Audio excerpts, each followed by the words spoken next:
મુકામે વાહન વ્યવહાર વિભાગ દ્વારા 6.11 લાખના ખર્ચે જે વર્કશોપ બનવા જઈ રહ્યું છે એ વર્કશોપનું આજે ખાતમુહૂર્ત કર્યું. આ ખાતમુહૂર્તમાં મારા સાથે અહીંના લોકપ્રિય સાંસદ ચંદુભા, અમારા લીંબડીના લોકપ્રિય ધારાસભ્ય અને પૂર્વ કેબિનેટ મંત્રી કિરીટસિંહભાઈ રાણા, અમને અમારી ભારતીય જનતા પાર્ટીની પૂરી ટીમ, પ્રમુખ, તાલુકા પંચાયતના પ્રમુખ, જિલ્લા પંચાયતના પ્રમુખ, નગરપાલિકાના પ્રમુખ સૌ હાજર રહ્યા છે. અને આ જે વર્કશોપ બનવા જઈ રહ્યું છે એ વર્કશોપ અહીંયાથી 100 કિલોમીટર અમદાવાદ અને અહીંયાથી 100 કિલોમીટર આગળ કોઈ આવું વર્કશોપ છે નહીં.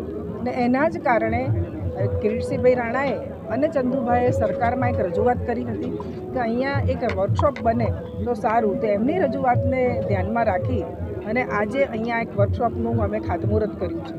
ભારતીય જનતા પાર્ટીની સરકાર, માનનીય મુખ્યમંત્રી અને અમારા ડેપ્યુટી સીએમ કે જેમનો આ વિભાગ છે, આ વિભાગમાં અમે જે ખાતમુહૂર્ત કરીએ ને એ ખાતમુહૂર્ત કરી અને એ કામ સમયસર પૂરું થાય અને લોકોને ઉપયોગી થાય એવા અમારા સૌના પ્રયત્ન છે. અને આજે જે કામનું ખાતમુહૂર્ત કર્યું છે એમાં આપ સૌ પણ અહીંયા હાજર રહ્યા, એ બદલ આપ સૌનો પણ ખૂબ ખૂબ આભાર. હું એચ.એસ. જોશી, વિભાગીય નિયામક રાજકોટ. આજે લીંબડી મુકામે વર્કશોપના નવીન મોડર્ન ખાતમુહૂર્ત પ્રસંગે માનનીય મંત્રી શ્રી દર્શનાબેન વાઘેલા, શહેરી વિકાસ અને શહેરી ગૃહ નિર્માણ, તેમજ સંસદ સભ્ય શ્રી ચંદુભાઈ સિહોરા સાહેબ, તેમજ લીંબડી તાલુકાના લોકલાડીલા એમએલએ શ્રી કિરીટભાઈ રાણા સાહેબ, તેમજ જિલ્લા પંચાયતના સદસ્યો, તાલુકા પંચાયતના સદસ્યો, નગરપાલિકાના પ્રમુખ રઘુભાઈ પટેલ સાહેબ, તેમજ તમામ શહેરીજનો અહીં આવેલા. ટૂંકમાં આ સૌરાષ્ટ્રનું પ્રવેશ દ્વાર છે લીંબડી. અહીંથી તમે આગળ 100 કિલોમીટર તમારે જાઓ તો રાજકોટ આવે, આ બાજુ જાઓ તો અમદાવાદ આવે. વચ્ચે કોઈ પણ એસટીનો ડેપો વર્કશોપ નથી. એટલે માનનીય સરકારશ્રી તેમજ આપણા ડેપ્યુટી સીએમ સાહેબ અને અમારા વાહન વ્યવહાર મંત્રી શ્રી હર્ષભાઈ સંઘવી અને પ્રવીણભાઈ માળી સાહેબના ઈચ્છા હતી કે ભાઈ અહીં આખો મોડર્ન, કારણ કે હવે એસટી નિગમમાં પણ BS6 ટેકનોલોજીવાળી બસો આવી છે, ઇલેક્ટ્રિક બસો આવી છે, વાતાનુકૂલિત વોલ્વો અને એસી બસો પણ આવી છે. તે બસોનું વ્યવસ્થિત મેન્ટેનન્સ થાય અને પ્રજાને કોઈ તકલીફ અમદાવાદથી રાજકોટ કે આપણા જે તીર્થધામો છે, સોમનાથ છે, દ્વારકાથી તે તરફ જતાં કોઈ પણ યાત્રાળુઓને કોઈ તકલીફ ના પડે એસટીમાં મુસાફરી કરતાં, એ ધ્યાને રાખી અને 6.11 કરોડના ખર્ચે 35,500 સ્ક્વેર ચોરસ મીટર ક્ષેત્રફળના અંદર અત્યાધુનિક મોડર્ન ટેકનોલોજી યુક્ત વર્કશોપ બનાવવા માટેનું આજે ખાતમુહૂર્ત થયું છે. તે પ્રસંગે આપ સૌ અને જે પદાધિકારીઓ આવ્યા એમનું હું હૃદયપૂર્વક આભાર માનું છું. આમાં જે લાંબા અંતરની બસો છે, જે મેઇનલી પ્રીમિયમ બસો છે, પ્રીમિયમ બસોમાં વોલ્વોમાં કેવું છે કે ડ્રાઈવર લેસ હોય છે, એમાં ડ્રાઈવર હોય છે, કંડક્ટર લેસ હોય છે. સોરી જે પ્રીમિયમ બસોની વાત કરતા, જે બસો આમાં રેગ્યુલર બતાવે છે અને બુકિંગમાં બતાવે છે, એ બસોનું બુકિંગ કરાયા પછી પણ એ બસ લીંબડી ડેપોમાં નથી આવતી અને બાયપાસ પુલ ઉપરથી બાયપાસ નીકળી જાય છે અને મુસાફરો બસ સ્ટેશનની અંદર ટિકિટ બુક કરાયા પછી બેસી રહે છે.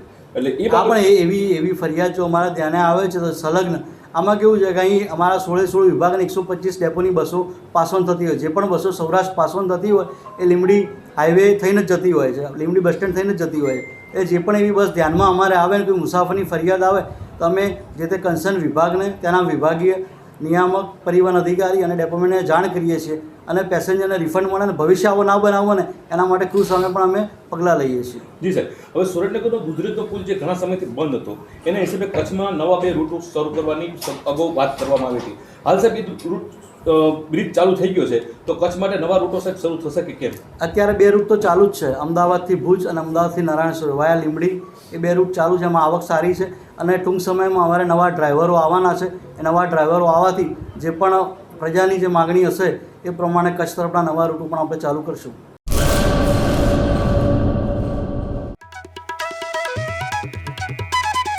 ઓમ સાંઈ દાડમ નર્સરી, સરકાર માન્ય નર્સરી, બાગાયત ખેતી કરતા ખેડૂતો માટે ખુશખબર. દાડમની ખેતી માટે ઉત્તમ છોડ મેળવવાનું સ્થળ એટલે ઓમ સાંઈ દાડમ નર્સરી.